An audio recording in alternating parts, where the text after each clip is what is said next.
That's the best comment I think I've ever seen. Joe looks wealthier. Good evening, everybody. Welcome back to the channel. Thank you so much for joining us on this fine Monday evening, which would normally be a hobby show at home, but I have a special guest here till Wednesday, so I'm going to make the most of it.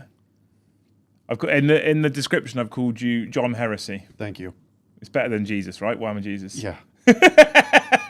So John's here till Wednesday. You may have seen him on Saturday on the preview game of Heresy where we kind of learned it as we went. And now he's joined me for a talking head show. We've got another one tomorrow as well with Joe, and we've got a live game tomorrow evening with him and Joe as well. Nice. And he's a very professional streamer, as you can tell. Kaz said right at the start, Joe looks wealthier, which I love. I have got chat in front of me, so it's like a Monday night stream. It won't be like the Liam and Joe show where we'll leave things right till the end. We'll get to them as they come. But we're going to talk about New Heresy. So if you know John, if you've seen him in the comment section or you've interacted with him before, mad for Heresy, right? Yes. Have been for the longest time. Have you played every iteration of Heresy pretty much? Yes. Yeah? I have. Even before there was an official Heresy game, there were people and groups of us that would... That's right. It's just right in front of your face and just making you look prettier. That would convert up different Heresy type models. Yeah. So if you find the US edition of White Dwarf 300 from, God, over 20 years ago, there's a bunch of converted up Legion models that were done in there. Okay. Including a pre-Custodes force that was completely converted by a guy named Dave Taylor. It's definitely worth checking out. If you can find one or find it online, it's worth checking out. But yes, for over 20 years, I've been interested in Heresy. That's cool. So what I thought we picked today as a topic. So tomorrow we're going to talk about how you build your legions and stuff like that in the new Heresy. But tonight I wanted to go broader and talk about why play Horus Heresy, because for the most part our audience is predominantly 40k.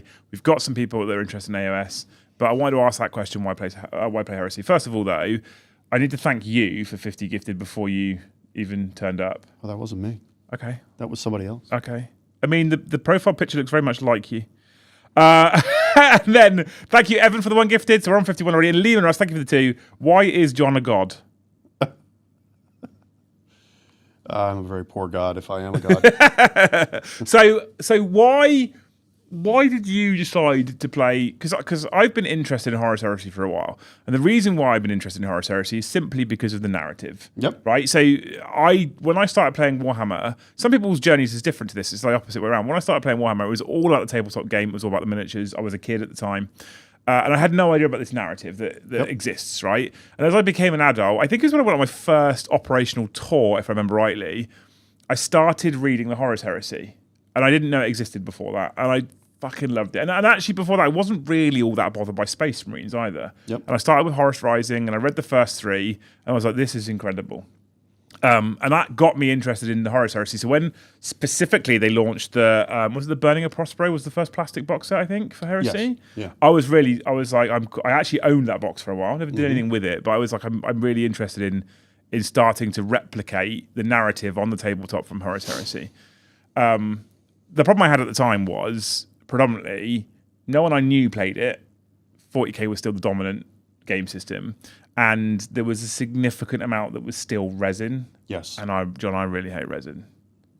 We've seen the hobby streams. I really hate resin. Yeah.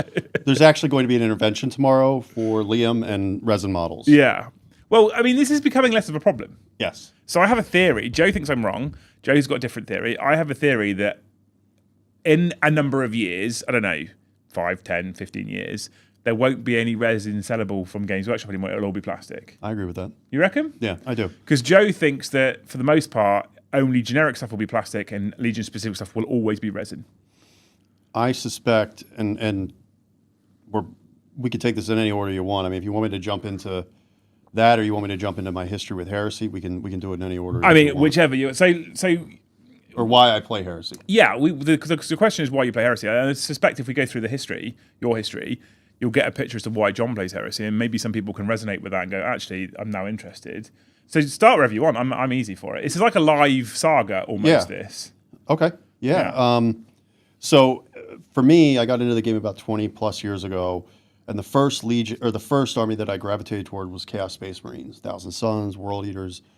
Fascinated by them because they were all so differentiated from the regular Space Marines that really the only thing that differentiated them was color. These had very different models. They looked very different. Then Games Workshop started a card game in the early 2000s, and they actually based it on the Horus Heresy. And through that process, they developed the full background of the Heresy and a ton of artwork for the cards. Game wasn't very successful, went out of stock very quick, or went out of business very quickly. But they took all that material and they collected it into these art books sometime in the early 2000s. Yeah. And then they released those art books. And I remember flipping through the art books and turned to a certain page, and there was a World Eater Scout in the blue and the white. And it was like it suddenly hit me, and I was like, oh, right, these would have been full legions with all the units and war gear that all the regular legions had. And they even had different colors and different schemes before that. So it was being sort of pulled in, and that sort of narrative of how much change had happened in that intervening period, and being fascinated with how did they get to that point. And this was the beginning of that, and seeing that.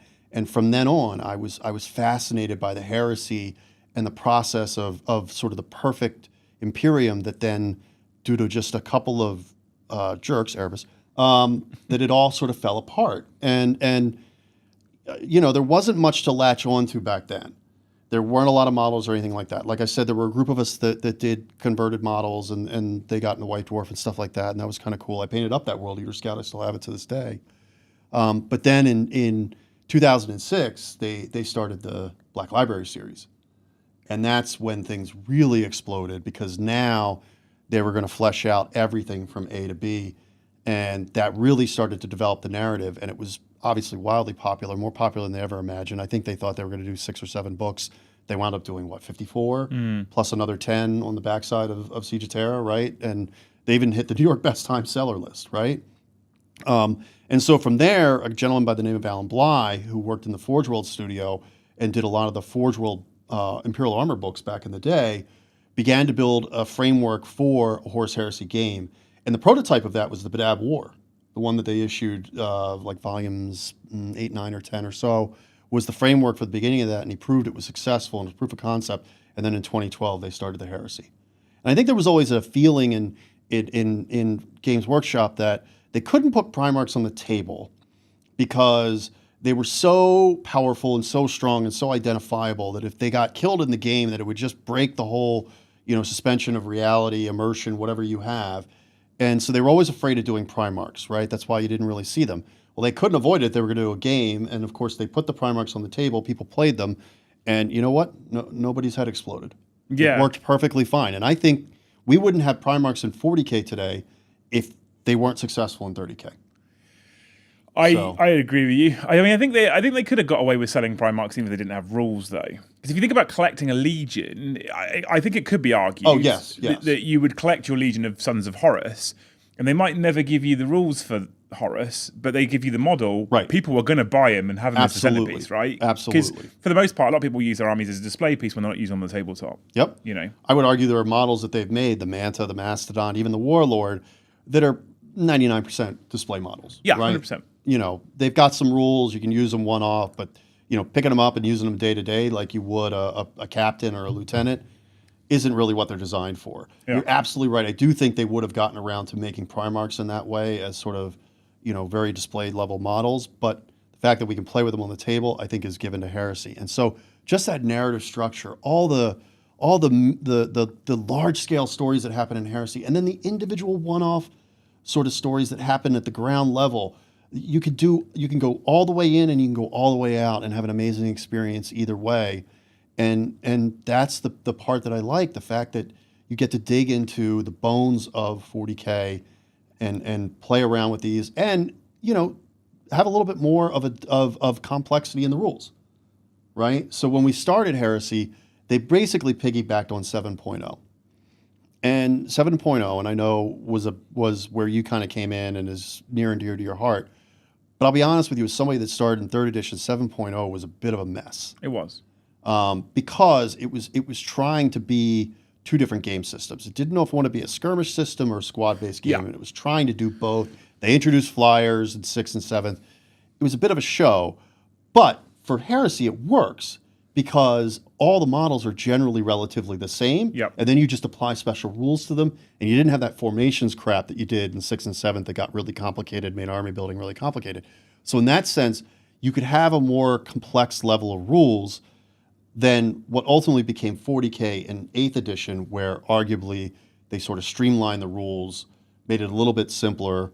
Again, yes, we have a 30-page, how to play type thing for 40K. But I would say at the base of it, from a core rule set, it is simpler. When you layer in the armies and all that other stuff, it gets more complex. So I do like that element of Heresy. But it's something for the hobbyist. It's, if you don't play, you can still buy and paint and convert beautiful armies. If you like to play more than you like to paint, there's depth within the game. If you like narrative, there's campaigns and all that kind of stuff. And even if you're a competitive player, there are events and there are ways to sort of scratch that itch as a competitive player and still be rewarded for that. So I think Heresy has a little bit of everything. I still love 40K. I'll always love 40K. Yeah. But I mean, this isn't, to be clear to the chat and people watching, this isn't about shitting on one system to prove the other one's good. I always hate that. And you find this in every walk of life. Oh, you like Apple, you're an idiot. Oh, you drive that type of car, you're a fool, you should drive. I don't believe in that. I've never been that kind of person. I've had Apple forever. I said this on chat frequently, and I very, very much love Android products. I don't have that kind of elitism. And I think to promote Heresy, and I think, I'll be honest with you, John, and I don't know what your experience is like, because your experience might be different to me, but I think some of the Heresy community could actually probably learn from this. But I think to promote Heresy, you don't go 40K shit, so play Heresy. Like, the way to encourage a person who doesn't play your game into your game isn't to shit on the one they're currently playing. Yep. It's just to show you all the reasons why your game is good, not all the reasons why their game is bad. And that's what this is, for me, that's what this is about, because I'm not looking at Heresy as a 3.0 specifically as a game that I really want to get into, because I currently think the 40K is a shit state. Actually, I'm very much enjoying Warhammer 40K right now. Like, really enjoying Warhammer 40K right now. In fact, I'm probably having some of the most fun with it I've ever had. So that doesn't compute then. Like, it's not like I'm going 40K's in a shit state, I want to play Heresy. I'm looking at this as an addition to rather than in replacement of. So I know you're a big 40K fan. The other thing I love about Heresy as well, though, as an addendum, because it's something you mentioned, you're right, you've got the hobby aspect. You're right, you've got the narrative play aspect. You're right, you've got the competitive play aspects. I knew a guy called Matt, who I used to work with on the Underground. And I joined the London Underground as an engineer when I left the army in 2014. And after about 6 months of working on the Underground, him and I were working on night shift. We used to do repair work and stuff on the trains during the nights when they weren't running. And we were working. There wasn't any work on. There was nothing to do. So we didn't really have a staff room. So you'd sit on a train in the depot and tell your boss I'm here. Second you need me. Second a train comes in, needs work. Give me a shout. And we'll get it done. And we sat there, and I had an iPad, and I was watching battle reports. This is 2014. I hadn't really ever watched YouTube before this. I'll be straight up. Even though it was launched in 2003 or something, or 2004. I was quite late to YouTube, and I was watching battle reports on Mini Wargame and Tabletop Tactics back then of this game that I love. I was like, I don't know what else I'm going to do here. I was watching battle reports, and Matt was sat on the same carriage with me, and he was listening, and he come and sort of stuck his head over because he recognised some words that were being used, despite the fact that he'd never played a tabletop war game in his life. And he fucked off to his kit bag, and he came back, and he had a Horus Heresy novel in his hand, and he went, "That's this." I went, "Not quite. This is 40K. That's 30K." And he went, "Wait, what?" I explained it to him, and he went, "So this is a tabletop war game?" I was like, "It was a tabletop war game before it was a narrative, Matt." And he went, No. I was like, "It was. 40K's been going for a very long time." And it blew his mind. He'd been buying books from a bookshop, literally from a Waterstones, and he'd been reading the Heresy, and he was pretty much up to date with the Heresy and didn't know that it was a game system. And I love the fact that it has enough depth in its lore that a person who isn't a wargamer can love Heresy and be involved and get involved in the Horus Heresy. I think the Horus Heresy series is just flat out good sci-fi. Yeah, it is, yeah. Even without the game, it is just it's so incredibly well detailed and so well written that Joe on Saturday described it as a sci-fi historical war game. I think that's a great description. Yeah. No, it's 100%. And it's got, who doesn't love basically gods fighting amongst each other, right? Superheroes, essentially. Teaming up, rivalries, specialties, drama, betrayal. You know, it's everything, right? I mean, you can't tell me, and I won't spoil anything, but you can't tell me that when you read the end of The End and the Death, Volume 3, when you got to the end and you read those last 20 pages, if that didn't get you emotionally involved, then I don't know what to tell you. Like, you probably don't have a soul. You might want to check on that. You might be redhead. I don't know. But like that, I mean, the fact that like you could visibly, like I audibly gasped when that happened at the end because you're so emotionally invested in the characters. It's such a great storyline that, again, yeah, you don't even need the models. And that's why I think, you know, despite whatever drama there may be about, you know, this change and that change or whatever, the game always brings you back. Or the background always brings you back to the game. Yeah. You can't get away from it. I agree. Kianan, thank you for 10 gifted memberships. You're a legend. If you guys have, so if you want to gift as usual, that's great. We love you. Thank you so much. It supports us. It helps us. It runs the channel. It keeps the lights on. It keeps Joe in a job. We appreciate you. We're on 61 right now. If you've got questions or comments on New Heresy or Heresy in general, by the way, and if you've got questions for John, so Tuesday's chat will be less of a questions for John because the three of us will be having a discussion. But throw them at me today. I'm quite happy. We're quite happy to answer them. Yeah, I'll be furiously working on lists. Yeah, Jill. Yeah, Jill. Thank you for the $10. Those shoulder pads on the new lads make sense now. Retro fashion in it. I like the models in Heresy, but as someone who's not fussed about the lore, I'm not taken by playing it. Painting, maybe. I mean, I think, for me, I think Heresy has some of my favourite models. Like, I am such a Leviathan slut. I love the Leviathan Dreadnought. It's my favourite thing. Yep. And I'm so, still to this day, gutted that we can't run them in 40k, because I think they're incredible. Yeah. If I were king for a day, if I could make any changes, one of the changes I would make is to bring that crossover aspect back, because I do think it would more bring people into 30K to be able to sort of get your return on investment. Yeah, that way, right? Because Heresy's expensive. Specifically for a lot of them as well. Specifically if you're playing Loyalist Legions, there is a ton of stuff that you could paint, and because the chapter colors didn't really change, you would literally get away with using them in both. Yeah. Which I think is sad. That was I'm sure there's a reason. There's a well thought out reason why they did that, but it does hurt that you can't sort of get that return on investment, and that commonality is shrinking more and more with each edition. I mean, as the firstborns sort of get retired out of 40K, where I used to be able to play probably 90% of my models crossover between both systems, there's almost very little to no crossover anymore. Yeah. So, but that's fine. Yeah, well, Joe keeps going around telling everyone, he does it in the team chat quite a lot, he keeps going around telling everyone that you can just use your World Eaters from 40k and play them in Heresy. Yeah. I know you're not a fan of that one. I mean, look, it's not that.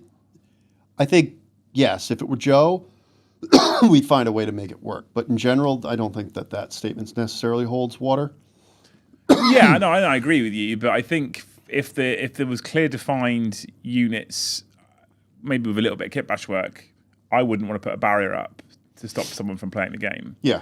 But hey, we'll talk more about the rules in a moment, though, Jill. Chris, thank you for the $10. I was watching 40k streams for almost a whole edition before I ever played the game. I feel like I'll happily watch Heresy streams, even if I'm not going to play it. Cool lore and beautiful models. I think, for the most part, for us as content creators, and I've said this about 40k before, and I've said this about Age of Sigmar as well in the past, if we can do our jobs well, you don't need to know the rules to enjoy the show. And this is where sometimes we go off air and I say to the lads, right, you can't just go 2s, roll dice, 3s, roll dice, right, take 4 saves, because the person probably sat at their desk hobby and not looking is going to go, what the fuck's happening? What's going on there? So I try, for the most part, and say, I need 3s to hit. I've hit you 7 times. If I could talk you through the whole process so that you're head down hobbying and you can kind of follow along, I'm doing a good job at that point, right? That means that then, logically, would work on any game system. Mm-hmm. You don't need to know why I need 3s to hit necessarily. You need to know why. You just need to know that I need 3s to hit, and I've hit you 7 times. That's all you need to know, really. And I think, Chris, to your point, if we can do that well with Heresy, if we can explain challenges in a way, as we're doing them, that you guys are following along, even if what we do is we layer in some narrative to it so it makes sense to you, despite the fact you don't potentially know what rule we're using specifically, I think you can enjoy the game anyway. And I think Heresy, for me, and Games Workshop have alluded to this in an article as well, and one of the reasons why I'm so interested in it is I think it is more suited to or more narrative leaning. Yes. And I think that will make it easier for us to add that narrative element whilst doing the show, than, whether that be live or pre-recorded, than we currently can do with something like, for example, the 40k mission deck. Mm-hmm. You know? But back to Jill's comments about the rules. Would you go as far as to say that the Heresy rule set, up until now at least, has been your favourite rule set for playing the game? I would say that 1.5. So, like I said, Heresy started using the 7th edition rules. There wasn't even a rule book for Heresy. Obviously, when 8th edition came along and decoupled, they did come up with what we call the 1.5 book. Okay. So there was a red book that was produced that basically evolved the 7th edition rules into Heresy's own standalone rules. That was probably my favorite rule set. Okay. Was that one. 2.0 was a very ambitious rule set, but it was hurt by a couple of things. Again, the guy that started Heresy, Alan Bly, unfortunately died in 2016. So I think that put a damper on, obviously, a lot of the movement for Heresy. So there was a little bit of sort of a down period where, I mean, we didn't even have all the Legion rules yet until 2019. So I think once they were able to recover themselves and get on the front foot again and finish out the Legion rules with books 8 and 9, they then began to work on 2.0, and then the pandemic hit. And I think that probably also caused a delay in the rules being put together. And the reason I say that is because the way the rules were laid out in 2.0 is very disjointed. So the rules are good. They're just very hard to follow within the rule books, and it made it difficult intuitively to follow things through. And I think you've made that comment. Some other people have made that comment. So when 2.0 came out, we were lucky enough to be supplied with the box, the Age of Darkness box. And I looked at it and looked at the pile of plastic in front of me, and I fell in love with it. And I was like, I'm here for this. And I wanted to do Sons of Horus. I decided what I wanted to do. I was very excited for it. We'd been briefed by GWs as to what to expect, what was coming. Super excited for it. We got invited to a day at Warhammer World for the Heresy launch. Very excited for that. I couldn't make it, unfortunately, because of being best man at a friend's wedding. But I was so excited for it. I was so excited for it. I got all the Libers sent through to me. And I remember opening the rule book and starting to read the rules. And just being... So 7th edition, you're right with what you say. I have a passion and a love for 7th edition. I want to clarify. It's not because I think it's good. I think most of it's nostalgia based. It's when I started really properly playing the game. So I played 5th, I played 6th. I think I even played a bit of 4th. But I was young. I wasn't necessarily playing it properly. 7th was really the first time I ever played Warhammer 40k properly. So most of my memory is with friends, having beers, playing games, and it's just a mad nostalgia hit for me, which is why I think I love it so much. I am not blind to the fact that it had problems. And so when I started reading that Heresy rulebook, and at this point we were deep in 8th, were we even 9th at that point? We were 2022 would have been 9th. We were 9th at that point, right? Mm-hmm. So 7th was a memory at this point. We'd had a whole edition since 7th. And I was reading about blast templates and keywords, and I was just excited because there's that nostalgia of all that thing that I liked. And for the core rules, at least, it seemed to me that they'd taken 7th edition, and then they'd just taken out all the noise and rubbish, and it was a refined version of 7th, which appealed to me. Then I got the Liber, and I started trying to put together what did what and what weapons did what. Yeah. And having those two giant books, trying to flick through 5 or 6 different sections to just work out what a graviton cannon did on a Leviathan or whatever, I was like, I can't. Yeah. What the fuck am I? How do I? And then to find that, so I've worked out what the Grav Flux Bombard does, but I want to know what the Storm Cannon does. Whole different set of pages. Oh my god! I remember talking to Titans. Titans also had the box. I remember specifically being on a call with Bridger, and we basically just raged at each other for half an hour. Like, I can't figure how are you supposed to work this out and actually learn it in time to do a show. Yeah, it was really difficult because I'll give you an example. For 3.0, there's universal special rules in the 3.0 book. There's also universal special rules in the Marine Libers. that duplicates all the special rules from the rulebook and adds in all the Space Marine special rules on top of it. So you only have to look in that one book for the USRs when you're playing a Marine army. And they're logically laid out. This is not a let's shit on 2.0 edition. Of course. It's a shitty rule set. I think that they were victims of a lot of circumstances, a lot of the Forge World being absorbed into GW, Warhammer Heresy becoming a main game, a main system game. I think there was a lot of transition there. So I think what's interesting to me is I think a lot of us thought that the next, if we were going to be on a 3-year turntable, which it seems like we are, fine.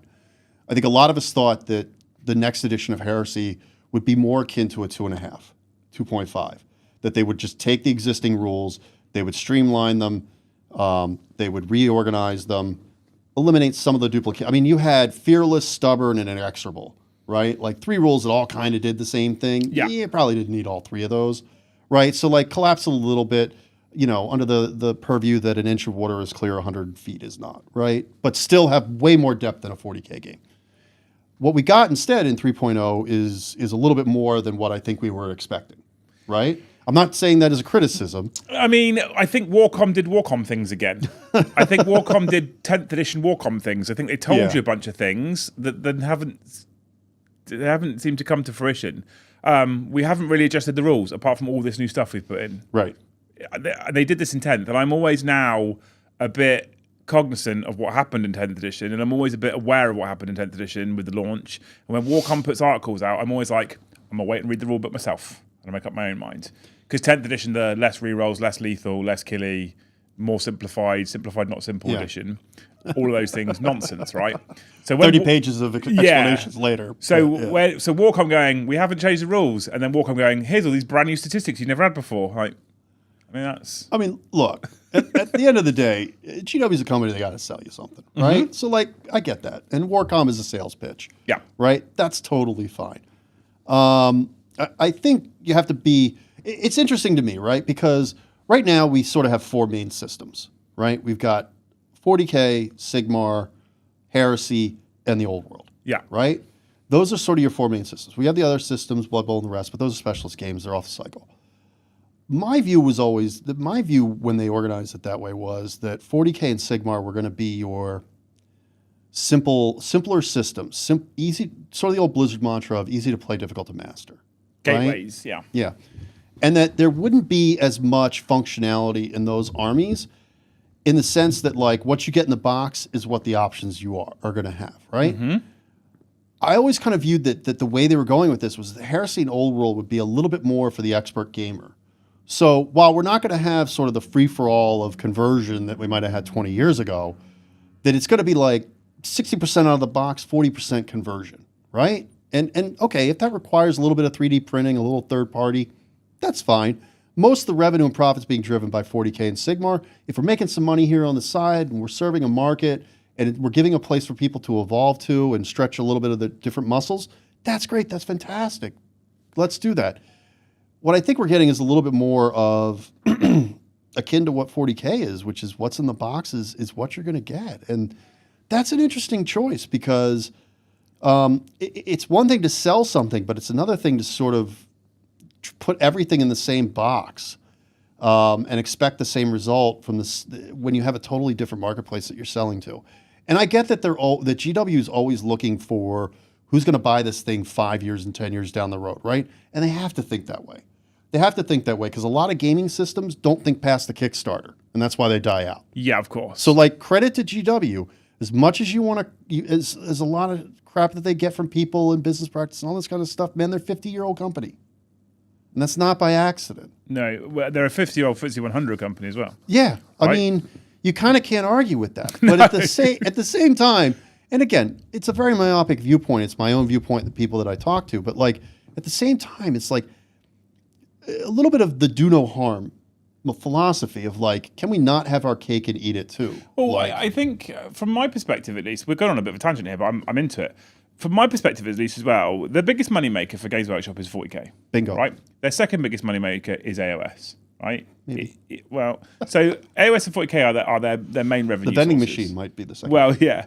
AOS is their second biggest revenue maker that isn't even close to 40K, but it's still the second biggest revenue maker, right? So do they? The way I look at it, and maybe I'm being very naive, thinking about big corporate business and shareholders and profit margins and revenue streams. Maybe I'm being naive here, but I'm like, do you need to make Heresy a big money maker? It would be nice to have a third big money maker, of course it would, but I'll do a comparison. I've recently been on one of my other channels. I've recently been shitting on Harley Davidson, right, as a bike company. Okay, I'll explain. Harley Davidson in this country is struggling and it's dying, and there's garages across the UK that are closing, and their footprint in this country is reducing and reducing Really? and reducing. Yeah, massively. So my nearest Harley Davidson garage used to be 15 minutes from my house. Right, yeah. It's now an hour and 40 away because all the ones near me have closed. All of them. What are they being replaced with? They're not. They're just shutting down. Okay. So the one that used to be at Dockgate, if you drive past it, you can see the outline of where the Harley Davidson words were. It's just not there anymore. It's just empty at the moment. It's just gone. The business went bust. And the company that went bust had 2 Harley garages, one here and one in Plymouth, right? The reason why they have gone bust, or are going bust, or why I think they're struggling in this country is because of a couple of reasons. And I mean, hear me out here, because some of these will sound familiar. But they have a demographic that is aging, and they are marketing products only to that aging demographic. Yeah. They're doing nothing to bring in new people, right? Games Workshop were kind of like that for a while. Part of the reason why I think fantasy had to be killed. Yeah. They had a demographic that had everything they needed. They weren't selling any more models. They weren't making any money. The game wasn't making any revenue. They had to kind of kill it because they needed to bring in new people. Harley Davidson have that problem. They have a premium price product that there's now significant numbers of alternatives that are significantly cheaper. So if you're going to sell a premium product, that product also has to be premium. Yeah. You have to be getting the best experience. Has to be value. Yeah. But what they're suffering from the most is that they're not appealing to the younger demographic. There's a couple of reasons. Their engine sizes are huge. So a new rider at 18 years old is going to struggle to get on a Harley Davidson that's a reasonable size engine for their age and experience, right? They might not even get insurance. There's some friends of mine that I know who are biker girls who are slight, tiny little girls, right? They're just not getting on a big Harley. It's just too big and heavy. My lightest Harley weighs 325 kilograms, right? So they're just not looking at that demographic, and they don't have a funnel into their bigger bikes. For me, Heresy and Old World are arguably Harley Davidson.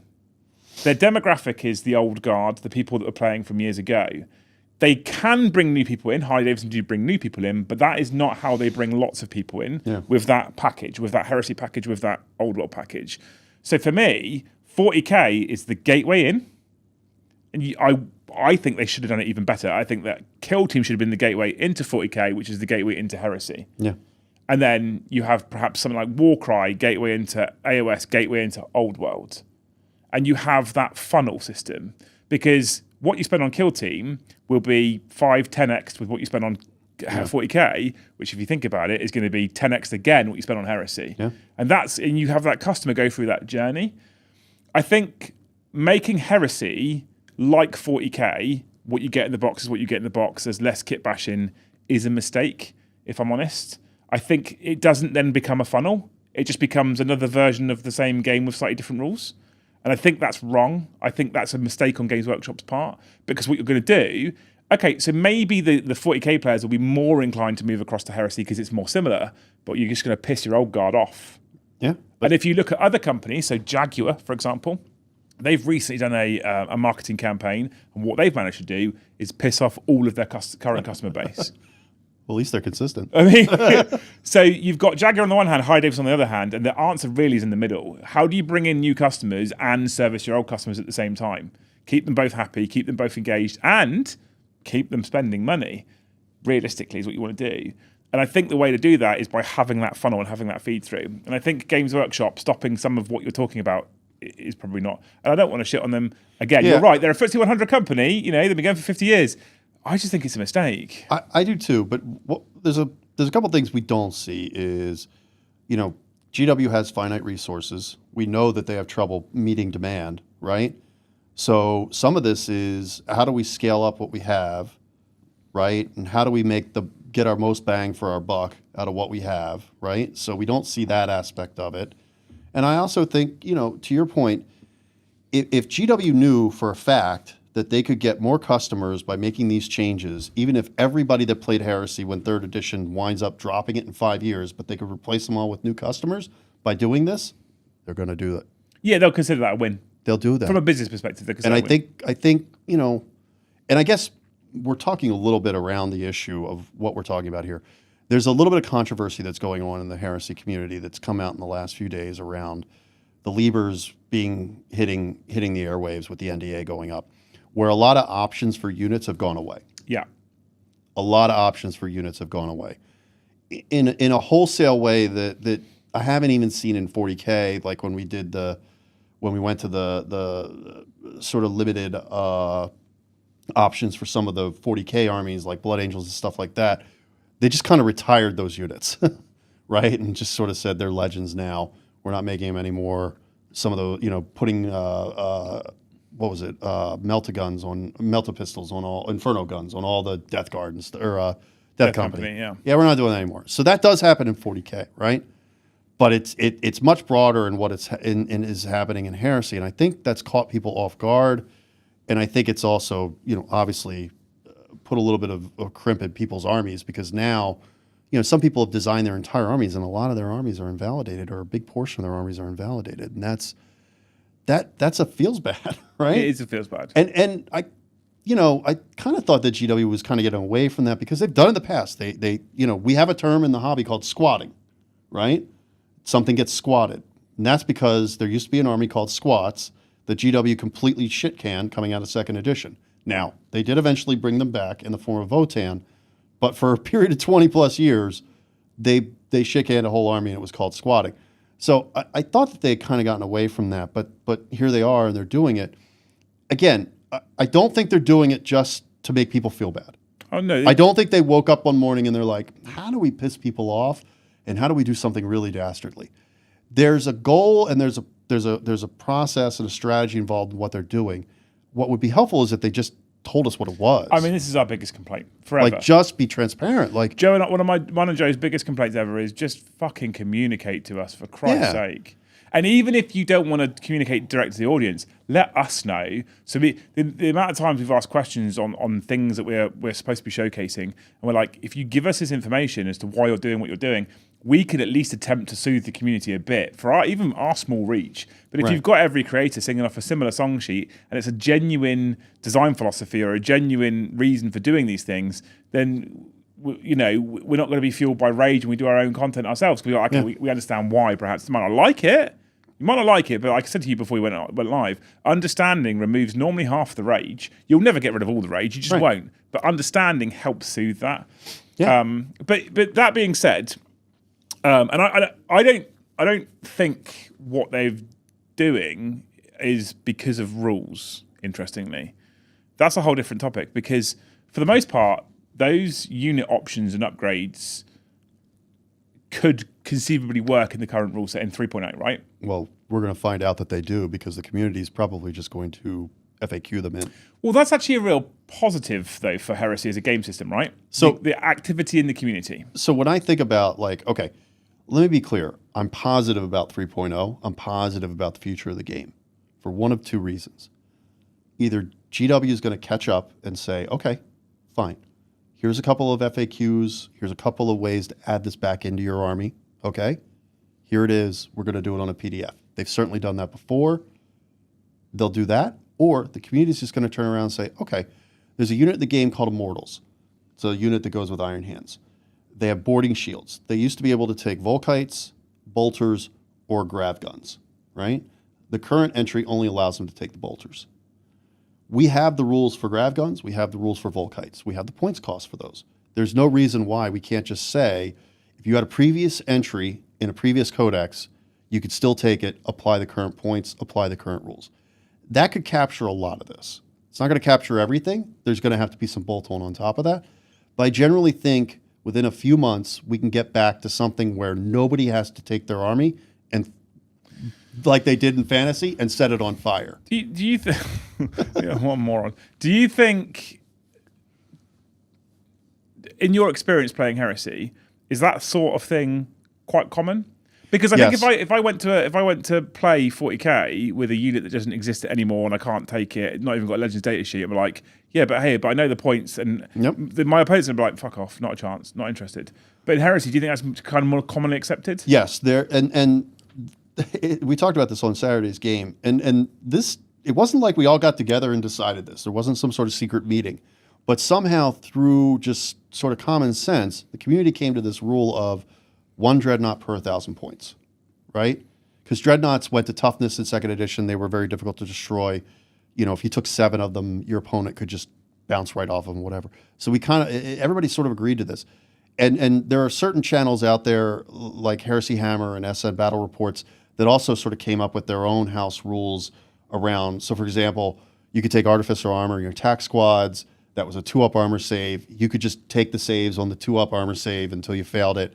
There were, that just could be oppressive, right? You could take 10 wounds and just tank them on one guy. Didn't seem like a lot of fun. So people came up with house rules to limit that. Yeah. So I think in Heresy, particularly because you have more expert gamers that are playing it, and again, we're not playing it for hyper competitiveness, right?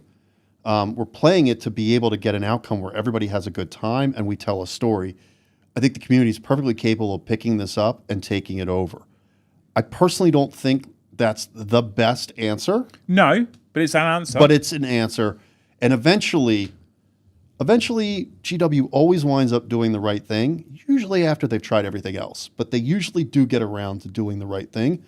I suspect that they'll come to the conclusion that they might have taken a little bit too much away here, might have been a little too heavy-fisted, and they'll FAQ some stuff back in. Yeah. I'm under no illusions that they're going to do 100%. Yeah. Because there's also future kits, and this gets back to the point about resin and the future of resin that you mentioned. So I suspect that the resin kits are going to go away over time. They've already been going away, right? So I think there's a super chat in here that we'll get to in a minute, but we'll preview it a little bit here as to what we might see on Friday's preview, right? Yeah, so Demogorgon, thank you for the $10. Looking great, rocking the channel merch. Says, hey John, looking great, rocking the channel merch. What are you hoping from Friday's Horus Heresy reveals? So I suspect we will see plastic speeders as a next logical entry in the army. And the reason I say that is because if you look at the profile of it in the rulebook, it looks different than the actual resin model. If you look at the unit entry and the options in there, it doesn't have everything. And the reason why is I think there's a new plastic kit where you can take las cannons, missile launchers, but you can only take heavy bolters. And so I suspect we'll see that. That's another resin kit gone. Yeah. Right? What else do I see? Probably plastic upgrade sprues for certain Legion-specific units. So another unit that I think we might see is Tartaros Terminators. So Tartaros Terminators used to be able to take Power Fists and Chain Fists. As a matter of fact, if you go buy a plastic Tartaros kit, they have Power Fists and Chain Fists in the box. They're not in the unit entries right now. The suspicion by the community is that there's a new Tartaros kit coming out where they'll only have non-Power Fist, non-Chain Fist type power weapons because they've made a design choice that Cataphractii are the heavier close combat weapons, Tartaros are the faster, what have you. So if they redo the Terminator kits, right, they've redone most of the Mark kits, you now have a bunch of resin Legion-specific stuff, right? You could take the plastic kits, you can create a plastic sprue to go on top of them, and if you want Linaran Terminators, well, take the Cataphractii base, and here's a sprue with Linaran upgrades on it, right? I suspect that if I got in a time machine, went 10 years into the future, that's what we would see. Yeah. Much less resin. Okay. Yeah. Interesting. So from the gaming perspective, obviously we've talked a little bit about 2.0 and the mess that was the rulebook. We talked about 3.0 and we've talked about some of the negatives, some of the stuff they've taken out. But you said that one of the things you love about Heresy, and your journey in Heresy, was that you had this phenomenal narrative that you could play out on the tabletop, and that you could kind of represent that narrative and you could recreate it. And I think I get what you say. I think it definitely can service a competitive audience if it wants to, but I think that's not where this game system shines. No. So in terms of 3.0 specifically, being able to represent the narrative on the tabletop, is this a good iteration of rules for that purpose? So the missions, I think, are a huge improvement Okay. over 2.0. Even though there's only 3 missions in the book, the mechanics they built in order for you to score and achieve things, I think is great. Now, having said that, I said that this isn't a competitive game and we don't play for competition. That is true. But when I think about what they could do with some of these concepts that they've created in 3.0 and apply that to a narrative aspect and sort of in-game events that need to happen that could score primary points and things like that, I think there's a lot of room for really cool narrative things that could happen in recreating historical events within the game.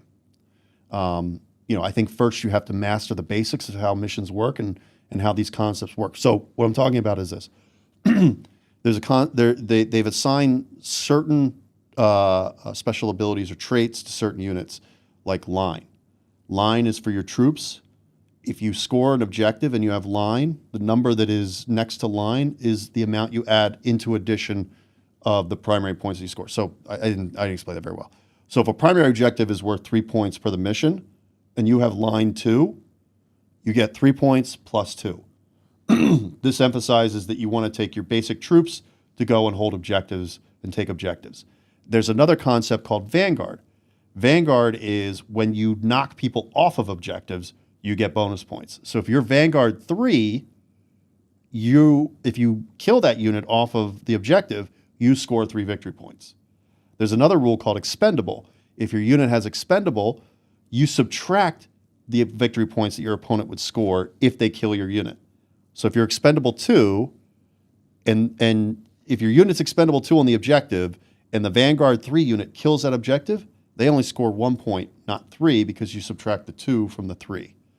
There'll be a test later. I know it sounds a little complicated, He's not joking. but it is a very cool and dynamic way of scoring points and assigning critical roles to units that I think, from a narrative perspective, will pay dividends down the road. We've got our first book that's coming, our first narrative book that's coming. It's going to be in the style, I think, of the old world books that are done, about 50, 60 pages. They're going to have new missions, new scenarios, new concepts baked into them with a narrative push. Yeah. I think there's some beauty in a level of complexity, and I think complexity typically, for the most part, helps tell narrative. Yes. I do think about the comparison to 40k, and I do think that some units struggle to have a purpose. Now, what Age of Sigmar did when they launched the most recent edition of Age of Sigmar, because we had a brief from the head rules designer, Matt Rose, is that if they found a unit that had essentially the same purpose as another unit, they were like, well, we need to change this. Because what we have then is we have an efficiency race. So whichever one is the best points will be the one that people pick. They won't pick the other one. There's no point because they do the same thing. It's the illusion of choice. So so what they did is they looked at it and went, well, actually, if this unit here has an offensive buff, we want to give this one, which is essentially saying we're going to give it a defensive buff. So they created different purposes for similar units to give you a choice as the player. Which one do I want? I think Heresy's done the same thing with Line and Vanguard and Expendable and all that kind of stuff. I think it's essentially done the same thing. We're giving units purpose that otherwise, if we didn't do that, you're probably just not going to take them. Right. And we see this often in 40k. The amount of times I'll see a person come to a table at 40k with no battle line at all, because why would they? They don't have any. There's no benefit to taking battle line, so they don't take it. None. I think you're right. I think thinking about things like campaigns and how you can write your missions and how you can write your story, having Line and Vanguard is actually quite interesting as a keyword system. I think it is going to allow you to play more narrative games, and more importantly, the units are going to play narratively as they should on the tabletop, which I'm a big fan of. Yep. If you want to play a multi-person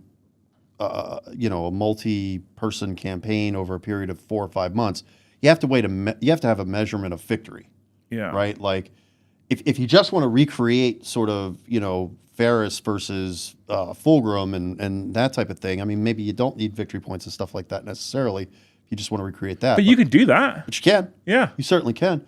And I do think the trade-off of complexity versus narrative was in the game that we played. So a lot of discussion has been around the challenge system in 3.0. And I think initially when people saw the rules, it was like, this seems really, really complex, right? Like you're almost stopping the game and playing another game within the game. It's a mini game, yeah, essentially. It is. And so I think there was some concern that, like, what the hell is this kind of thing that's going on in the middle of the game? But I also knew that we got to try it a few times first to really see how it's going to work, right? And I tell, like, I'm just going to plug the game that we played on Saturday. And maybe you should pull out the section of the game where we did the challenge between Magnus and Lehman as like its own little mini video. Because I would tell you, go back and watch that period where we fought 4 or 5 times until we got to a resolution. Watch that and tell me that if that isn't engaging. It's cool. And like I said to you at the time, I mean, we made a couple of mistakes, right? So you forgot a psychic power in the first turn. Yep. And someone pointed out in the comments, Lehman Russ was pinned. Yeah, I knew. So that's why I was kind of like, shit, I wish I hadn't done that before we went in. But anyway. Yeah, but so he would have been initiative 1 the first time I rolled. Yeah, cool, whatever. Yeah. That happened. I still think the section was pretty cool. What I liked about it is it felt, again, back to what I've just said, and this is why I'm so positive about this rule set, this is why I'm so keen. Garcia, I see what you're saying, and I agree with you. Taking models away, taking units away. I've said this so many times recently. Every time Games Workshop takes something away that someone would have put a lot of time, effort, and money into is bad and it's shit. And I feel like they have to do some of it. They have to keep trimming. They can't produce everything all the time.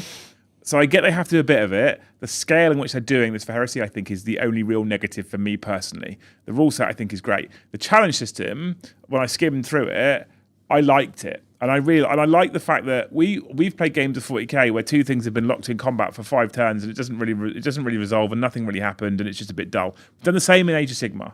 Same Age of Sigmar. 2 big monsters have hit each other. They just kind of hit each other with soggy towels and no one really dies and nothing really happens. You're like, yeah. I was excited for this big fight. I was excited for this big monster charging this big lord, and nothing really happened.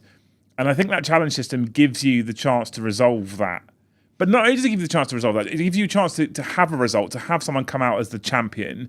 But there's also systems and mechanics in there that make you go, I'm actually not strong enough to take this fight, I'm going to pull away. And I just think it's very elegantly done. Yeah. And I like the fact that if you have a challenge, it isn't just, we roll dice at each other for 4 battle rounds, no one actually died, cool, that was all they did for the... Because if you charge someone in turn 2 and you do the challenge and you resolve the challenge and your hero wins, guess what? He gets to go and do something else in this game as well now. Yep. And there's only 4 turns.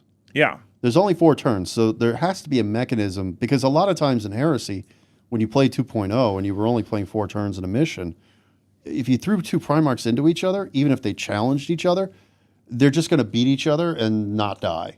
And nothing's going to happen because they're fearless, so they can't be run down. They can't leave combat. They're Eternal Warrior, so they can't be killed outright.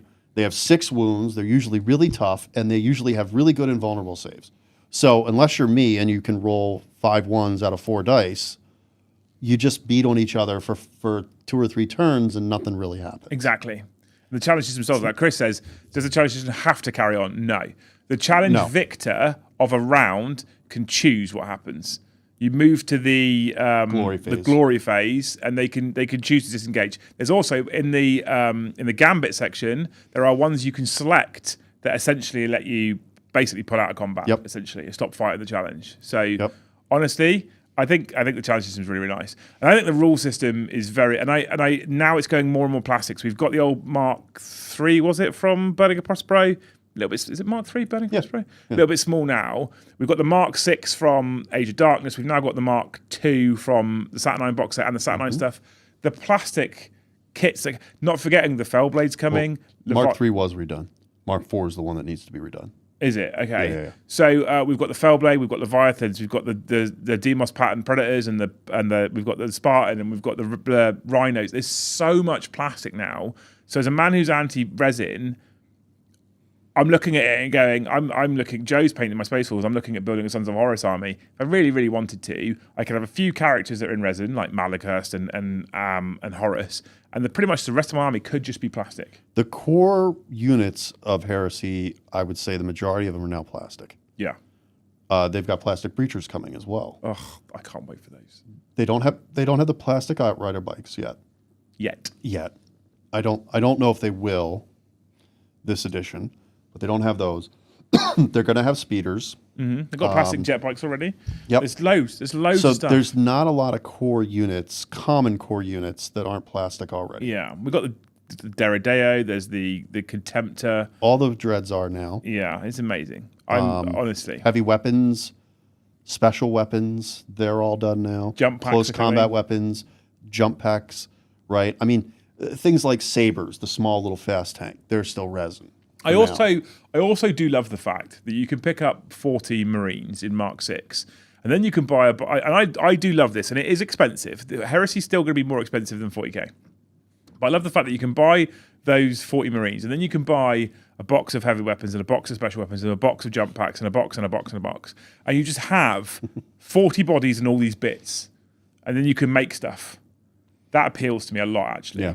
And you don't have fixed pose man and fixed pose man and fixed pose man. You have, there you go and create a legion. Off you go. Yeah. And I'm excited for that, personally. It's very, very visually appealing when you see a fully painted army on the table. Yeah. With 20-man units. Yeah. Right? Yeah, absolutely. All in the same armor type. Yeah, I love it. All with the same type of weapons.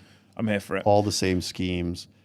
Glory phase and pull out is, we hear it. We hear it. You always pull out after the glory phase. We hear it. Yeah. Yep. Someone, I think, at Games Workshop probably did it on purpose. All right, chat, we're on 61 of the finest members right now. We have got 216 people in chat, and we're almost at 100 likes. John can't save you on the membership train because he's there, right? I'm right here. Yeah, he's got, his shoulders are tired from carrying you all for so long. I think that's what he said on Saturday. Dave, thank you for the $2. He said, "What's the smallest viable point? What's the smallest viable point games to play Horus Heresy?" That's an interesting question, actually. I'd like to know this. I think 1,500. So you think you'd get away with 1,500? I do. Okay, that's good. And I think but probably no Primarchs. No. Well, you can't at that level. I don't think. I think it has to be at least 3K to get a Primarch in there. Maybe 2,500. I got to look at the rules again because there's a cat. You can't. 25% of the army total is the cap on Lords of War and Primarchs. Oh, okay. I didn't know this. Yeah. Tomorrow we are talking about how to make your Legion. So I'm learning now as well as we go. But we are covering this tomorrow. Yeah. So there is a break point where you're not going to be able to get Primarchs in there because they're just going to be too big. Okay. For the glory. So if they're 500 points, and pull out. Well, then at 1,500 they'd be 33%. So you can't take them. Yeah. Yeah, definitely not at 1,500. That you're not going to be able to fit them in. But 2K, you might just get away with it. Some of them you might be able to. Yeah. Not all Primarchs are pointed the same. They usually run between 425 and 475. I haven't looked at every single point yet. So 1,500 it works. What do you think is the optimal points value? 3K. 3K. Okay. Yeah.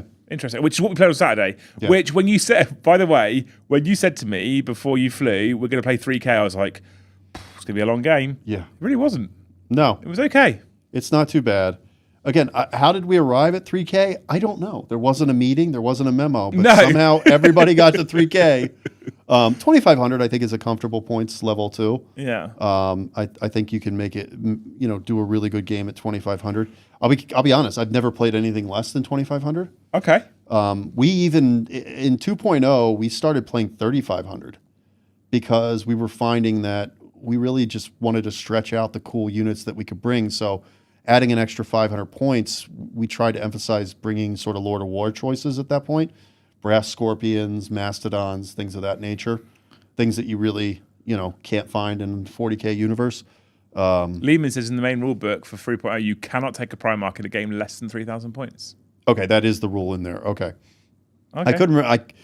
Guys, you got to bear with me, man. I got 25 years of rules rattling around in my head. Yeah. I sometimes get them a little confused.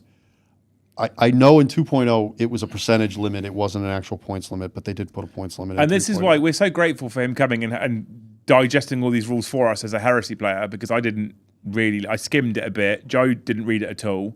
You kind of carried us, which is why you can support us all by throwing memberships at John. Now. If you don't throw memberships at this, he's not going to let me come back. I mean, it's a flat lie, but he's not going to let me come back on. That's also a flat lie. Chris, thank you for the $10. Again, John mentioned on Saturday, gentlemen's agreements for number of dreadnoughts. Do Games Workshop need to balance Horus Heresy more frequently? Does the community self-regulate, or does it just matter less in the Heresy community?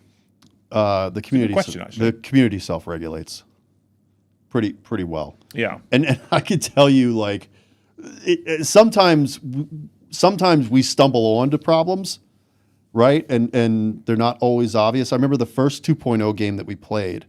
was my friends Night Lords versus my Ultramarines, I think, and Night Fighting, which is not a thing in 3.0 right now.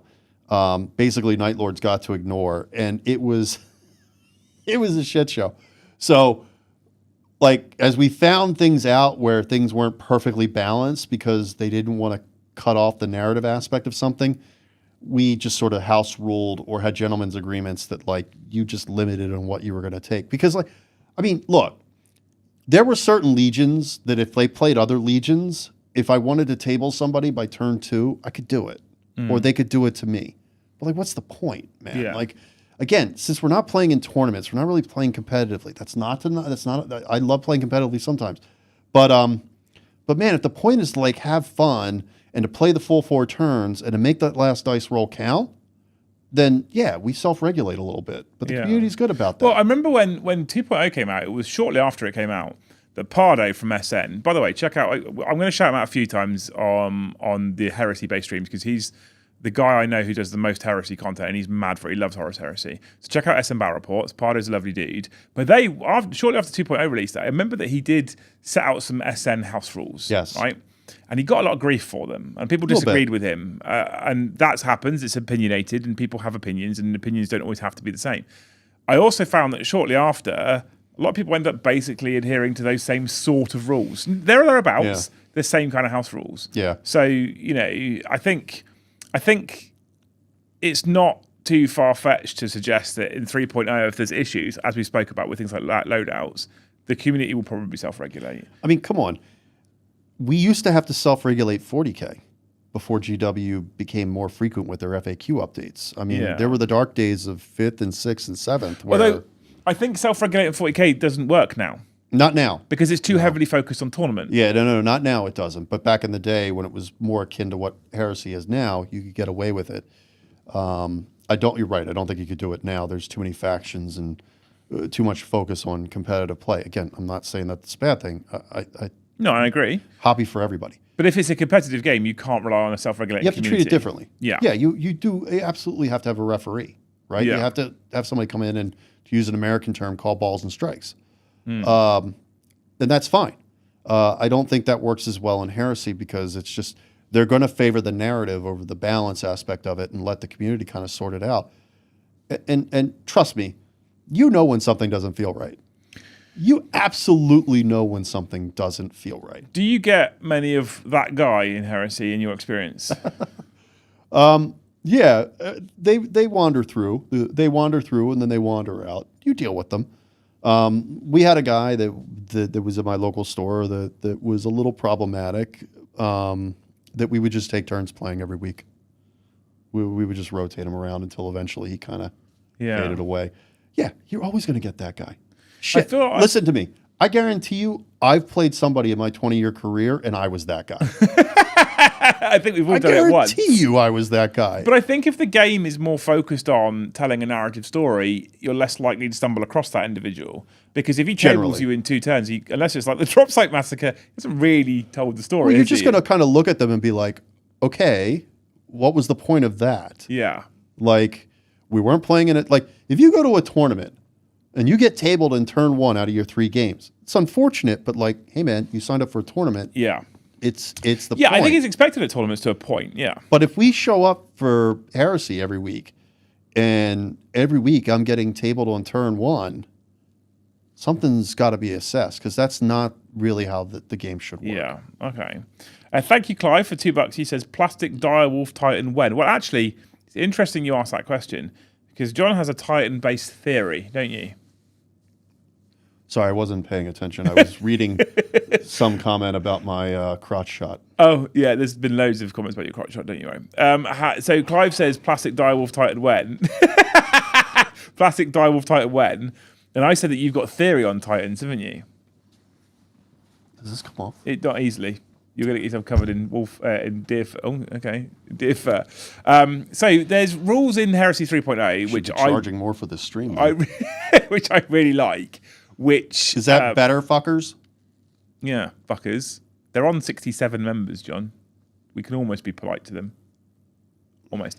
I'm going to be that guy right now. Yeah, there's rules in Heresy 3.0 around Titans and how you use Titans in your game of Horus Heresy, and there's rules around how you even bring these Titans down, right? Yep. And I'm going off what you've told me here. I haven't read this, so this is John's knowledge. So you can target legs and you can target heads and you can target different parts of the Titan. But there is a disparity between the rules and the available Titans to purchase. Is that correct? So I noticed in the book, right, that there's 4 classes of Titans, and I'm not gonna remember off the top of my head, but there's like a fast Titan, a medium Titan, a big Titan, and a really big Titan. The Warlord is not in the really big Titan class, which to me indicates that there is a larger Titan that is in the works. Now, we talked about them getting away from resin. There's an asterisk on that one. I don't think the Titans will ever be plastic. There'll be a plastic Warhound at some point. Probably. You reckon? Yeah. Oh my God, I'd come. There will definitely be a plastic Warhound within the next 5 years. I'd be shocked if there wasn't. But yes, there appears to be the possibility, or at least the functionality built into the system, of a larger Titan. I'm here for it. Yeston, thank you for the 1 gifted. Jill, thank you for 5 gifted memberships. You're amazing. And Squirrel Noobs come in with 10 gifted memberships. Thank you, So we're guys. on 77 now. Thank you. Erebus, thank you, Erebus, for the $10. We're not answering his question. He says, I find in 40k, every army needs to double in points. It's Erebus. I'm not answering Erebus's question. Almost every model. Space Marine being Horde is stupid. What's Horus Heresy like for model numbers? Do Marines feel as elite as they should? Happy 5:30 a.m. from Katachan. He's in Australia. Oh. 5:30 Okay. a.m. So real quick before I answer that question. Back in the day, they used to do the Heresy Weekender, and they would have the Black Library authors come and they would give a speech. And somebody would invariably ask this question every time. And they would say, if there was one character that you could kill in the Heresy, except for Erebus, who would it be? I wouldn't kill Erebus from the Heresy. Why? Because if without him, the Heresy doesn't happen. You don't True. have a Heresy. Yes, exactly. Well, then you don't have a game or a narrative or bad guys. Okay. you I wind so many people up with this, and I say to them, I think actually Erebus is your favourite character in the Heresy. It's like, how did you figure that one out? I was like, well, because without him, there is no Heresy. You don't have your narrative. You don't have your story. You don't have your heroes and your bad guys. And they're like, shit. Yeah, we actually need him. You need Erebus. You do, but fuck Erebus. Like, seriously. Yes, so it's a good question, right? Because, Marines, obviously, when you're playing in 40K, you're playing against a lot of non-Marine type armies, right? And you can really feel that eliteness. Yes, Marines still feel elite. That's why they have the Legion-specific units for them. And now they have this idea of prime upgrades. So, and we'll talk a little bit more about this tomorrow, but when you construct your army, certain army slots get the ability to upgrade those with prime abilities. And some of those are, the sergeant gets +1 weapon skill, or the unit gets +1 leadership, or something like that. That helps even your basic units start to differentiate themselves on the table and expand their roles and capabilities on the table. So, but there are some super elite units in the game and super elite characters as well too. So yeah, things do feel very elite. I mean, there were definitely when you faced off against legions, there were units that you were terrified of. Yeah. Just did not want to see across the table from you. But equally, for the most part, even your line infantry doesn't disintegrate. Does it? I mean, it can against the right unit, but they're not that common either. So a 20-man tactical squad doesn't die that rapidly. It shouldn't. Well, what do they not have in this game that they have in 40K in droves? What's the one thing that they completely took out of the game that you love that they took out that you have tons and tons of in 40K? Rerolls. Thank you. So happy about that. Yep. I fucking hate rerolls. There is not a single solitary reroll in the entire game. And I'm here for that. I've found so far. And I also feel like that I personally believe that leans more into the narrative setting and letting the dice tell the story, which I think is quite important for us as wargamers. Allowing the dice. I hate in 40k there being a close to guaranteed result. And you can get that with hit on 2s with rerolls, wound on 2s with rerolls, AP 4, damage 6, or whatever it is, right? You can get to a point with certain units in 40k where there is a guaranteed result almost. It never will be truly guaranteed. There is always that chance you roll a 1 into a 1. It happens. I've done it. But you get close to guaranteed result. And I think that's a negative when it's a dice throwing game.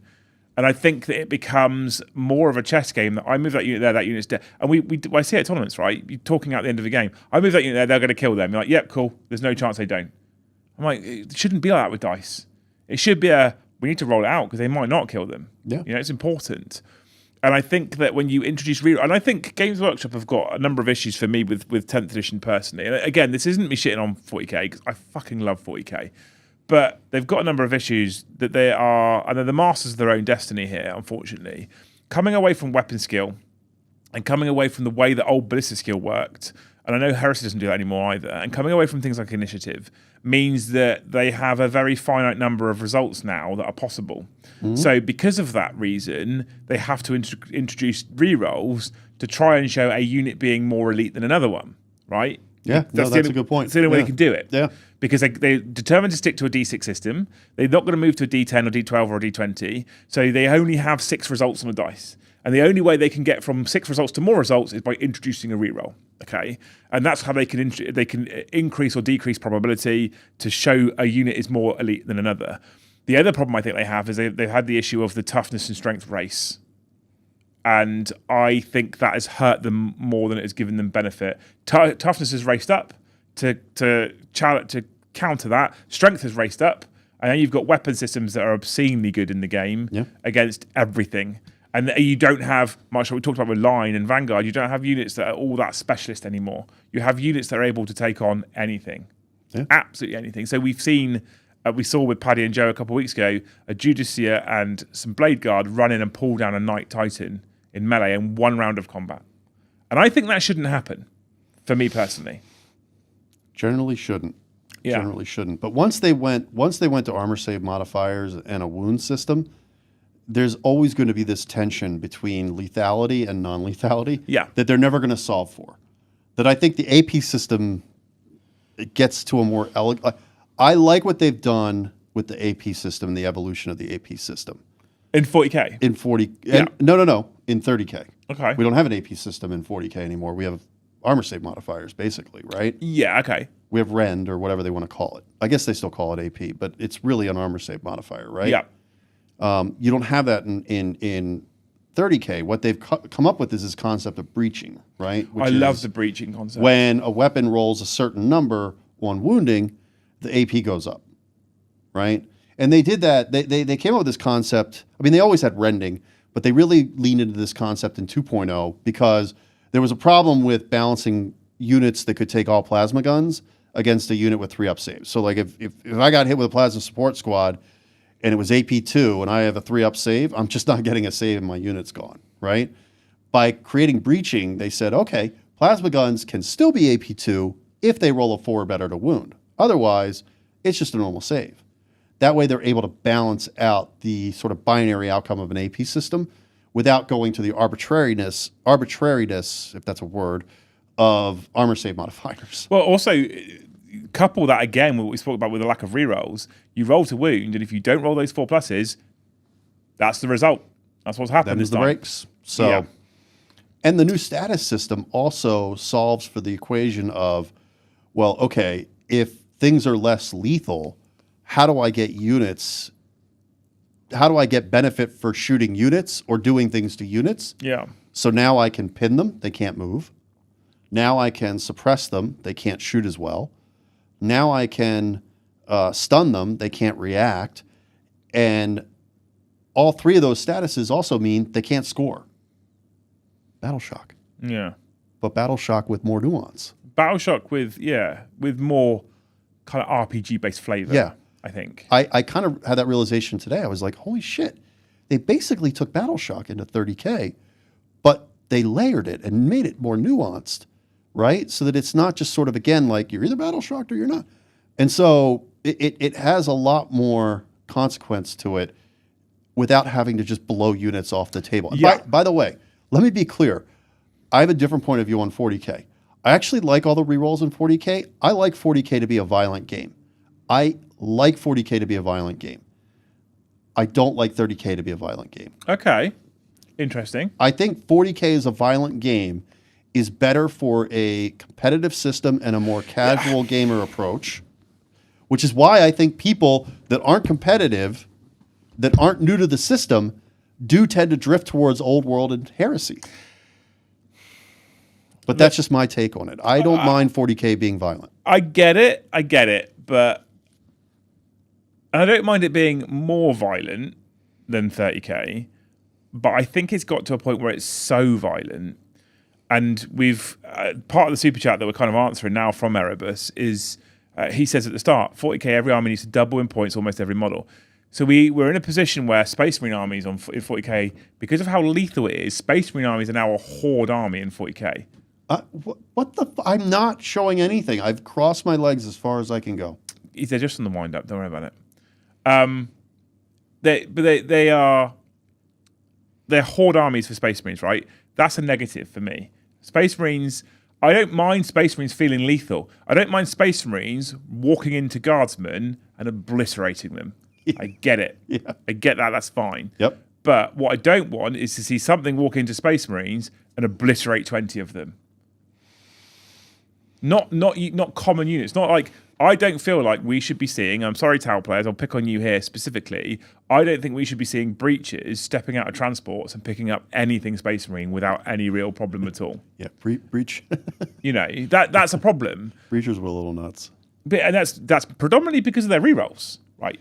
Yeah, rerolls and +1. Well, I mean, there's so many buttons that they push in 40K. It does get a little ridiculous at times. Like, here's the issue I have with 40K. It's not the rerolls. It's not the modifications. It's when they stack it all on top of each other that it becomes oppressive. That is the problem I have with 40K is when a unit has 15 fucking special rules.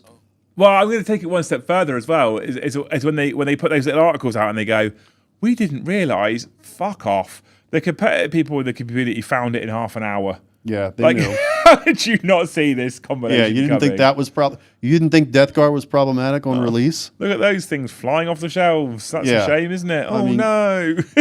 Come on. I mean,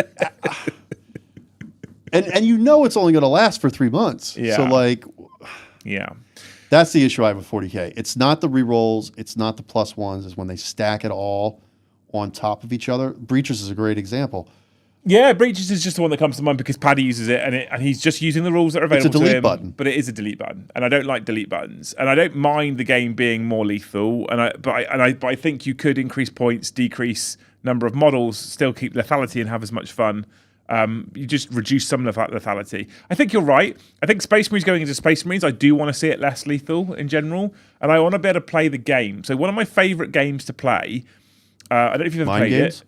Oh, sorry. Yeah, the members game. One of my favourite games to play. Donate, you fuckers. Is there are 3 away from 80. I'll take 80 after Saturday.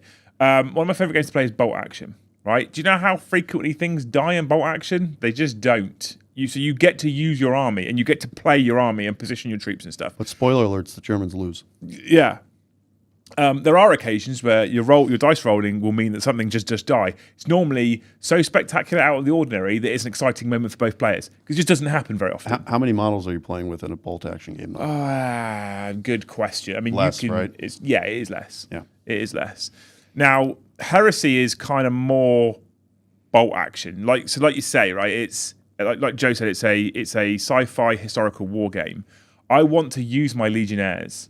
I want to use my Terminators. I want to use my Speeders. I want to use my Primarch. I don't want to step my Primarch out from behind a ruin and be fearful that he's going to get insta-gibbed in seconds by something sat at the other side of the table.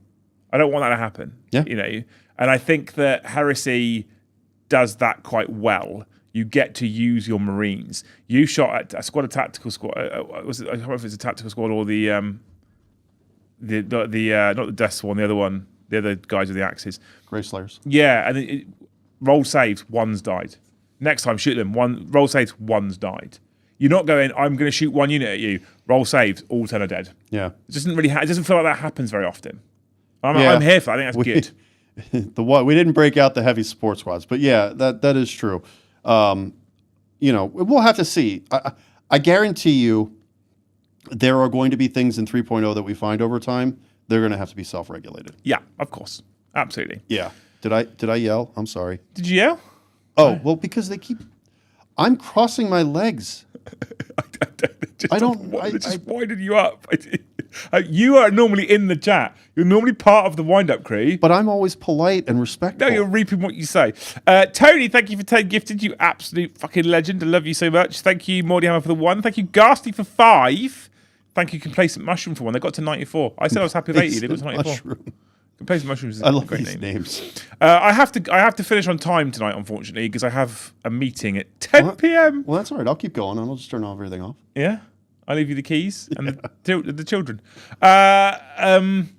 So for the last 5 minutes, then, if you could put some words together, because I think I'm quite excited for Heresy 3.0 at the moment. I feel like I'm quite excited for it. The team chat. According to chat, I'm very excited about everything. The team chat has got quite excited for Heresy 3.0. They've been picking their legions already, right? Paddy's already been messaging me going, does this look like a reasonable Thousand Sons force? I was like, I don't know how to build an army yet, Paddy, so I have no idea. So they're getting quite hyped about it as well. I feel like there is people that are concerned that the Heresy community can be a bit gatekeepery at times. Historical wargamers can be that way. But if you were to put some words together at the end of the show to encourage people to go out there and jump into Heresy 3.0, you don't even have to buy the satellite box, but jump into 3.0, how would you sell it? How would you pitch it to the masses? I would. That's a good question. How would I pitch it to the masses? So people have always said to me about Lord of the Rings, for example, Middle-earth strategy battle game. The most common phrase I heard from people, for example, was, it's the best game you've never played. Which I don't think Heresy that kind of fits, because it is essentially a 40k variant. It was born out of 40k, and it is a 40k variant. It's just a variant of an old game of 40k. But if you were to try and sell it to people, because I think I would go down the route of, a lot of people have whinged about lethality of 40k. They've whinged about the competitiveness of 40k. They've whinged about things that don't make sense, actions, the way objectives work. And I think that for those people, they seem to want a narrative-based experience. I feel like 3.0 is going to give them that narrative-based experience. If you want to become emotionally involved with your hobby, if you want to be tied to something that you could easily identify with, that speaks to your personality or the way that, or something different that you want to do. Like, I've never done role-playing, right? I've never played D&D or anything like that. But I imagine that a lot of people get into that to express a side of themselves that can't normally do. Yeah, right? I agree. Yeah. So I would say that if you want to get into that element of the hobby, Heresy is for you. Yeah. Because each of these legions is defined very differently than how the armies are in 40K. Okay. I love that. It becomes something you identify with. And that's the best thing about the hobby. It's also a little bit of a drawback, because when you identify with something, you feel very strongly about it, right? So in terms of the gatekeeperness, yes, if you travel through the forums, you will see some very strong opinions from those in the Heresy community. I can tell you, having literally traveled the world and having literally played Heresy all over the place, that it is an amazing community. It is a very open and welcoming community, and you just need to ignore that crap, the rest of it. The vocal minority. I think 3.0 is going to be great. I think the future of Heresy is going to be great, whether it's controlled by the community or GW does something and replaces some of the things that are lost and assuages some of the hurt feelings. I think Heresy's got a bright future ahead of it. Been playing this game for 20 years. There's peaks and valleys. If you just stay with it and you find the people that you like playing with, you find the armies that you identify with, you find the hobby that you like to do, eventually it comes back again if it goes out a little bit. Emotional involvement and identification is quite an interesting thing for you to say, actually, because the Thanes chat earlier was talking, and there was people in there talking about legions, and Sam, one of the guys in the Thanes chat, was specifically trying to pick his legion, right? And these are the models that I like, and et cetera, et cetera. And he tagged Joe. And he said to Joe, he said, Joe, pick a legion for me. And eventually Joe responded and he said, I can't do that for you. That's a personal experience. Yeah. And I kind of like that. I was like, oh, I like that quite a lot. Yeah. I'm not picking one for you. That has to come from you. That's got to be a personal experience. I mean, one of my favorite legions is World Eaters, right? And it's unusual because I'm not an angry guy at heart. But it's also the tragedy of it. Yeah. Right? And you know, the aspect of what they could have been, what Angron could have been, the broken aspect of that, of a broken prime, or the aspect of a broken Primarch, right? And the tragedy of their fall, and, you know, did they even have a choice in it? You know, what, all that kind of stuff. I mean, that just pulls you in, man. That just pulls you in. Yeah, I love World Eaters for that reason. Yeah. But there's tragedies across the whole of Thousand Heresy. Sons. Thousand Sons, exactly. That's where I was going with it. There's tragedies across the Death Guard and the Eater Plague. But not for word bearers. They suck. There's no tragedy there. Nobody likes them. If you find a word bearer player, leave. Would you say World Eaters is your favorite legion, or have you got a favorite legion? I think World Eaters will always be my favorite in Heresy because of that picture of that World Eater scout that I saw. Oh, okay. Amazing. That completely, you know, there's those moments where everything was different after you saw something. And when I think about my hobby, everything was different after I saw that picture because it just opened up the narrative aspect of the hobby in a way that, you know, when I first came into the hobby, I was, you know, I could have cared less about the fluff, right? I was the same. Gav Thorpe always used to say that when you know somebody says the word fluff, they kill a kitten, right? Like he hated that word because it made the background just seem, you know, not necessary, right? So I saw it as fluff, and it was more about the game and the rules and winning games and all that kind of stuff. When I saw that, it completely changed the hobby for me. Yeah. And everything that came after that was totally different. Yeah, I think that had I not read the books, I'd be less invested in this edition genuinely. Although I think the rules are great. Oh, yeah. So I'm a mad Space Wolf fan, and Joe is painting Space Wolves for us because I want to play with a Legion sooner rather than later. I know you're leaving the Wolves behind for us, which is amazing. We won't be able to keep them forever. So I've said to him, Space Wolves, go. Because if I rely on myself to play my first Legion, I won't be playing 3.0. The one that I want to work on my own specifically is Sons of Horus, because I could read the first 3 books of the Horus Heresy over and over and not get bored. I love those first 3 books. Illuminate them. I love those first 3 books. I was there the day Horus. They're so well written. They're like so that is the good. first line of the first book of Heresy. It's so good. And wow, like it's great, isn't it? Wow, it's fucking incredible. So I want to do Sons of Horus, but I'm also like, I'm a huge Lorgar fan. I think Lorgar's a fucking quality character. I do think he's great. I love Lorgar. I was recently listening to Betrayer. And even in Betrayer, I love Lorgar. I gotta go. I think Lorgar's like the ultimate bad guy. Yeah. And there's no tragedy to Lorgar. Like the guy's a prick from day one. Yeah, but I love his arrogance. I love the way he is. Yeah. Well, that's the thing. I do love the Primarchs where they think that they're doing the right thing. Right? Those are the best villains. The best villains are the ones that think they're doing the right thing. Right? Like Magnus. Yeah. He didn't do anything wrong. Yeah. Right? And you get that real like juxtaposed kind of feeling from him from other people, because some people go, what a dickhead. How can he have done that? Because clearly it's wrong. And other people go, no, he was thinking he was doing the right thing. And then you have this world where you've got these people going, Magnus did nothing wrong. And I love the fact that they have the ability to write that kind of narrative that does that. That does that to people, that gets people arguing about points, that gets people going, no, Magnus did nothing wrong. No, he was what an arsehole. Because people have their different kind of favourites and their different preferences in the Heresy. I think the Heresy is beautiful at doing that. And some people will think that a character is an incredible hero, and some people think he's an arsehole, and I think it's so well done.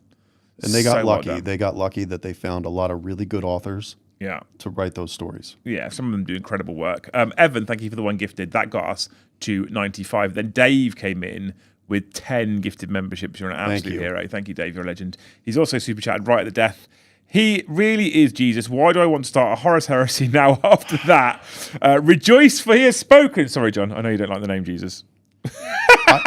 I prefer the name Warhammer Daddy. I just called you John Heresy in the stream instead. I'll take that too. Yeah, okay, perfect. I'll take that too. And Melody, I'm an only child.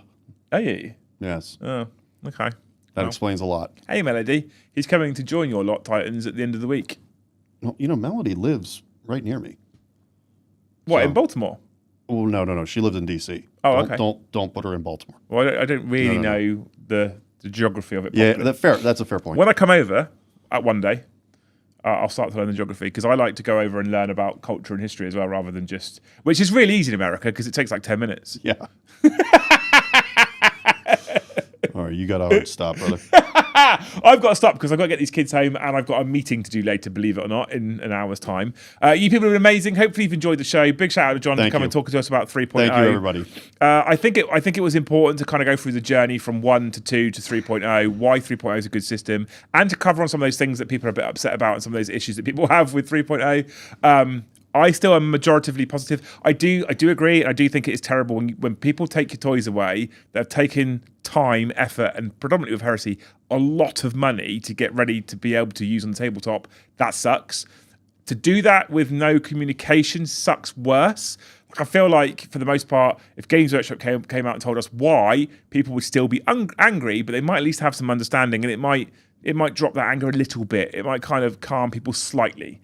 It removes half the anger when you're informed, like I said earlier. So that was super interesting. We've got him again tomorrow before he flies back over to the US of A. So tomorrow for the Liam, Joe and John show, we're going to talk about constructing your Legion in Heresy and how that works. Because Watch me do it live. It's changed a bit, hasn't it, though? A wee bit, yeah. So we're going to be doing that tomorrow at 1:30. In the evening, there's a live game of Heresy again. It's Joe versus John. If we've got enough points, it's Imperial Fists versus Thousand Suns.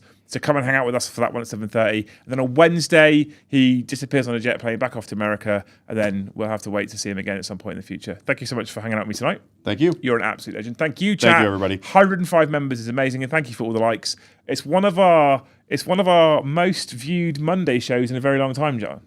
Oh, really? I keep telling you, move down here. Move here. I would. I'm just selfish. We normally get like you moved to me. I would, but I can't convince her. We normally get like 120 people to watch on Monday. We've had 230 today. So, well, thank you. Look at that. It's all thank you, everybody, for showing up and watching the Liam, John, and Brain show. Apparently, you lot are incredible. Thank you so much for watching. We'll see you in the next one.